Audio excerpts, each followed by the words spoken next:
what's up guys? Let's do this. So I've played the first level before, so I know what I'm doing here. This is going to be an awesome time. So let's take a look at these weapons. That was a shuriken, and these are lurker boots, which give you extra evasion. So there's nothing in any of these little cupboards here. No sweet weapons that I found, at least.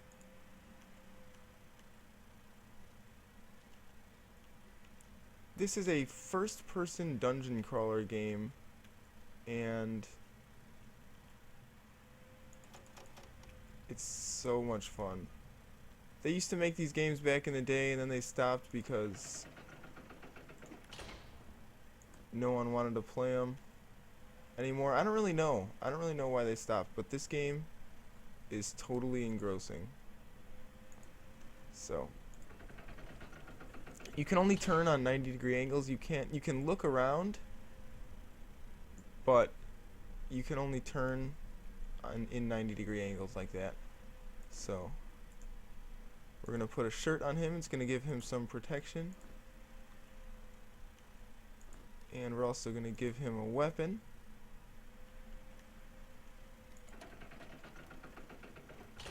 Turn the volume up a little bit for me.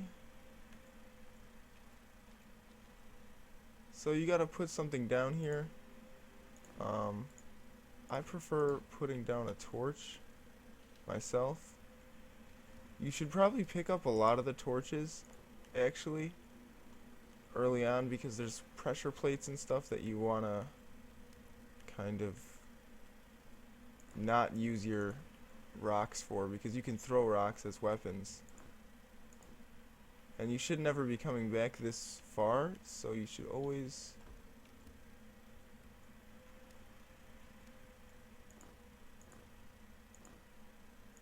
pick up the torches, because you also have a torch. If you don't have a torch in your hand, everything gets really dark, but you should always have a torch.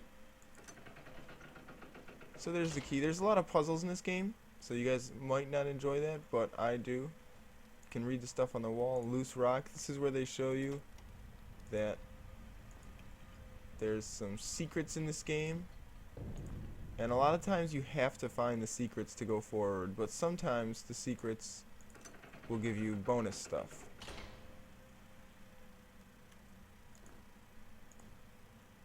And I don't believe there's a secret here, just a torch. And this is going to be your first glimpse of combat. It's real-time combat, but on a grid. It's really interesting. So you can make use of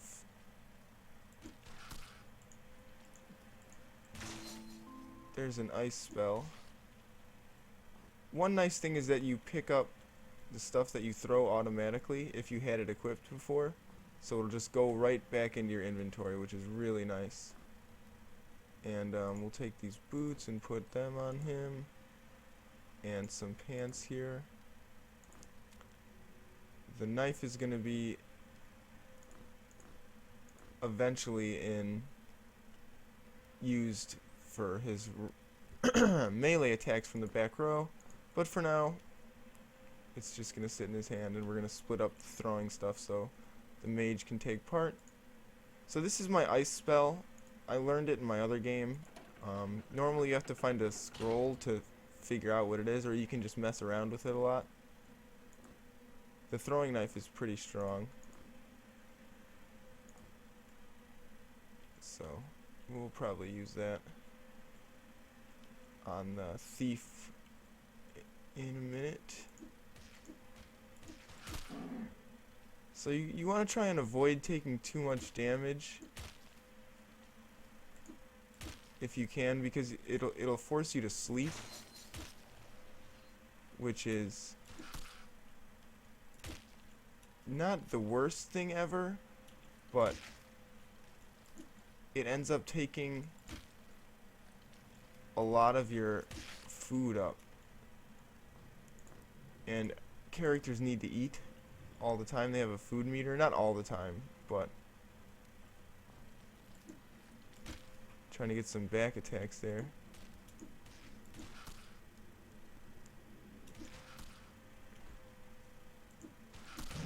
See there, I took some damage.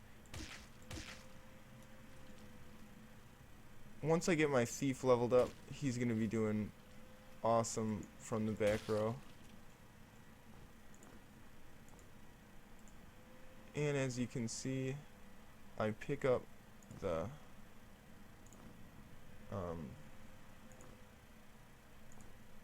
stuff, the shurikens and stuff on the ground as soon as I walk past them. The rocks, see there, that didn't work because I changed their spot, but normally I would just automatically pick them up, except for if they're ones that you haven't thrown. There are a bunch of secrets, and I'll be showing you as many as I can. I don't know if I know where all of them are, but I know where a few of them are.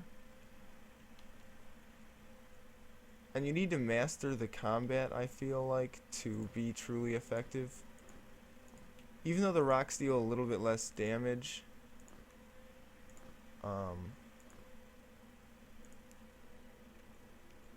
there's more of them, so it's better to give them to your thief who has more dexterity. He's going to deal more damage with them overall.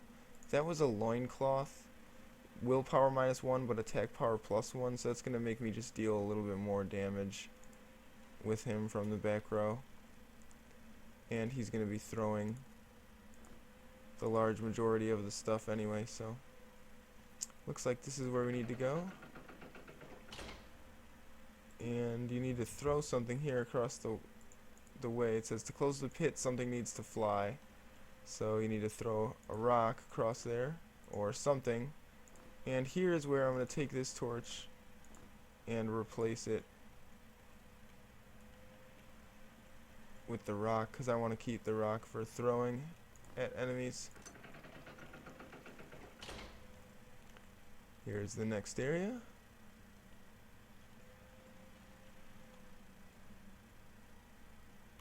There's a pit here, so I'm going to need to 44 damage there. That was a pretty strong hit.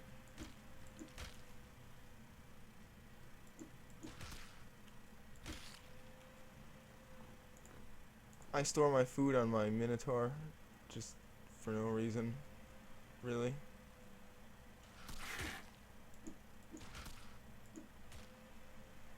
You want to try and have every member participate in battle, which is why you want to kind of give them throwing weapons early on. Because if they don't, I don't think they gain experience if they don't participate in battle. See, here's a loincloth. I don't really want that, so I'm just going to kind of leave it on the ground because I'd rather have protection for the front, and it gives minus willpower to anyone else who's going to use it, which is pretty much this guy, and I don't want him to have minus willpower because that's his mana. And you can see there's no secrets in here, which is sad. I like secrets. Over here, it feels like there should be something, but there's not, as far as I know.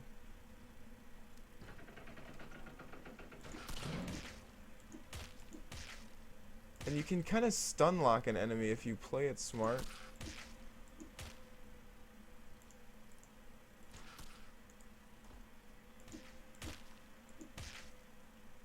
But it's easier to do with the fists. That's why it's actually pretty decent to go unarmed, because the fists swing a lot faster,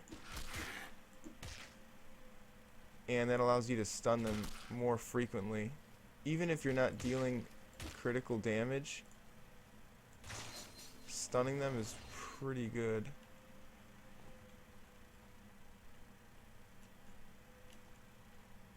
Okay, well, I'm gonna put the loincloth here because there's a puzzle here, but it's pretty simplistic, and you can see that I don't really need to even solve the puzzle right now because I just did. If you guys don't get how it was solved and you're playing this game, well, great. I'd rather have you guys solving it. That says heal my sight, so Obviously you're supposed to put the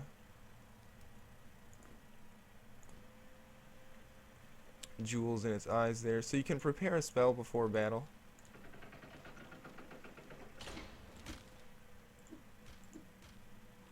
And here we have some tree guys. Pretty tanky,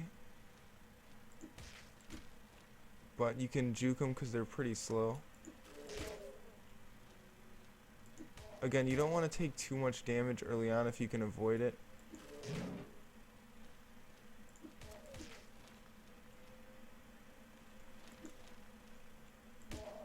You can kind of juke in and out and hit them like that. And you can make short work of slightly more difficult enemies.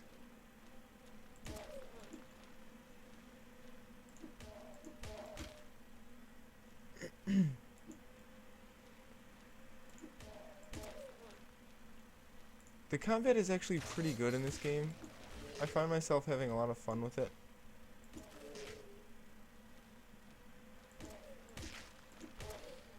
Feels like you're actually doing something.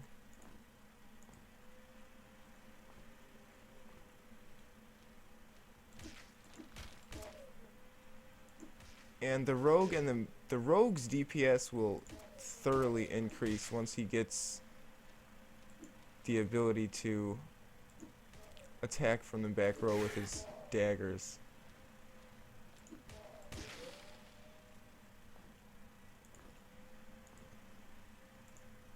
I'm gonna ready up my spell here.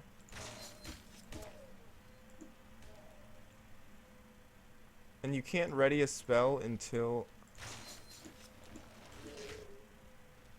his hand is until he's not on cooldown. If his spells are on cooldown, or the character himself is on cooldown, which is pretty much what it is, then it's not gonna work. You can't just prepare a spell then, so it's pretty tough actually. You can prepare one spell, but that's it. So we're gonna open this up, which opens this door right here. And there's a secret right here that opens this wall. You can get yourself a dagger there.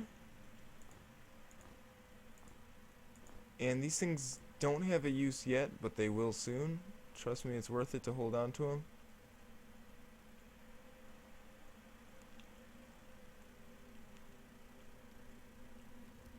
And here we have one of our first more difficult enemies.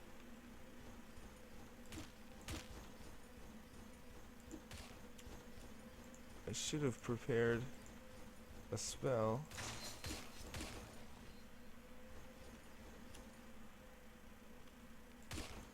So these guys are actually pretty tough. They take a lot less damage when you hit them on the shield, is what it feels like at least. I'm not sure that that's like a fact,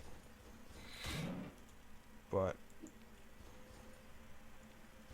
it sure feels like it.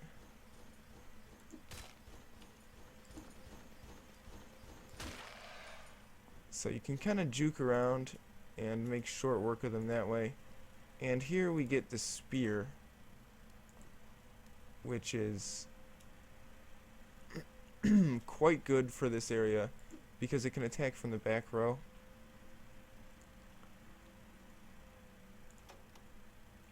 This door opens with these two buttons. You can get a wand here and a scroll. So the wand will just allow you to cast spells, and it gives you a few extra energy. So we're gonna pick up this torch. That scroll tells you about looking around at that area. You can figure it out. That scroll tells you that this is a save crystal. So we're gonna save the game. Scroll of Poison Cloud to get that spell. And we'll take a look at the map. Looks like everything's explored to me. So we're gonna go ahead and save the game. or the legend of Grimrock. And I'll see you guys next time. Thanks for watching, and we'll explore the second floor in the next episode. See you guys around.